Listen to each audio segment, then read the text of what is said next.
विधानसभा सत्र के दौरान मुख्यमंत्री डॉक्टर मोहन यादव ने मीडिया से बातचीत करते हुए कांग्रेस, विशेष रूप से राहुल गांधी और गांधी परिवार पर तीखा निशाना साधा। मुख्यमंत्री ने कहा कि देश और विदेश में किसानों के हितों के नाम पर जो बयान दिए जा रहे हैं वे वास्तव में किसानों की आड़ में राजनीतिक संभावनाएं तलाशने का प्रयास है। उन्होंने आरोप लगाया कि गांधी परिवार की राजनीति के द्वार अब कभी नहीं खुलेंगे और कांग्रेस शासनकाल में उद्योगों पर ताले लगे गए थे, जबकि वर्तमान भाजपा सरकार किसानों और उद्योगों दोनों के हित में काम कर रही है। मुख्यमंत्री ने नदी जोड़ो अभियान का उल्लेख करते हुए कहा कि इस योजना में 10% राज्य सरकार और 90% केंद्र सरकार द्वारा दी जा रही है, जो विकास के प्रति सरकार की प्रतिबद्धता को दर्शाता है।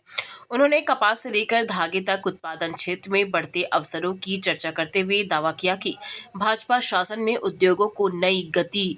मिली है, जबकि कांग्रेस काल में विकास ठप रहा। राहुल गांधी जी द्वारा कल भोपाल में किसानों के संबंध में जो बात कही है, मुझे बड़ा दुख है इस बात का कि वो अपनी राजनीति के चक्कर में देश के साथ विदेश के साथ जो परस्पर किसानों के हितों को लेकर के माननीय प्रधानमंत्री जी श्रीमान नरेंद्र मोदी जी अपने सभी प्रकार के विकास के क्रम में किसानों की प्राथमिकता जो सर्वोपरि रख रहे हैं, उसको भूलकर एक तरह से कई हल्की बात कही गई। मैं उसकी निंदा भी करता हूं और बाबा महाकाल से उनको सद्बुद्धि देने की कामना भी करता हूं और उम्मीद करता हूं कि वो पहले अध्ययन कर ले, समझ ले। जिस प्रकार से झूठे अनर्गल आरोप लगा करके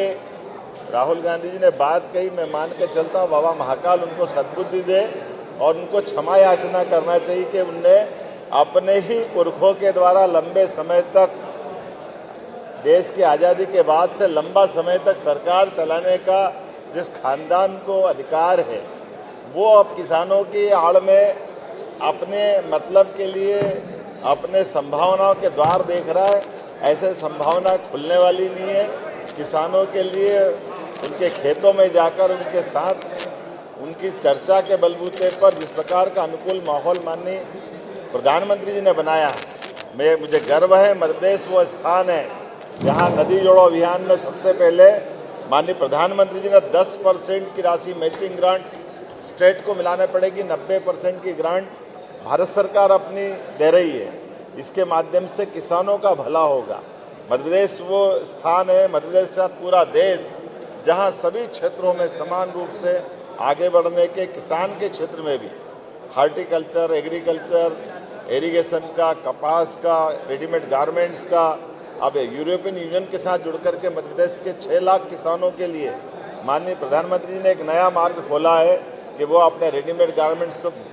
कपास से लेकर धागे तक और धागे से लेकर कपड़े तक और कपड़े से लेकर रेडीमेड गारमेंट्स तक सभी क्षेत्रों में आगे बढ़ने के लिए देश में जिस प्रकार से मौका मिल रहा है, ये केवल प्रधानमंत्री नरेंद्र मोदी जी के शासनकाल में ही हो सकता था।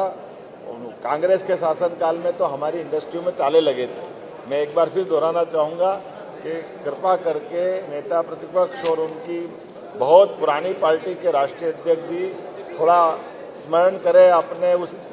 शासनकाल के काले पन्नों को, जिनके काल में शासनकर्ताओं के माध्यम से किसानों के लिए लगातार अन्याय किया गया था। मैं एक बार फिर बाबा से कामना करता हूं इनको सद्बुद्धि दें। मास्टर प्लान को लेकर कल भोपाल से आदित्य सराठी की रिपोर्ट।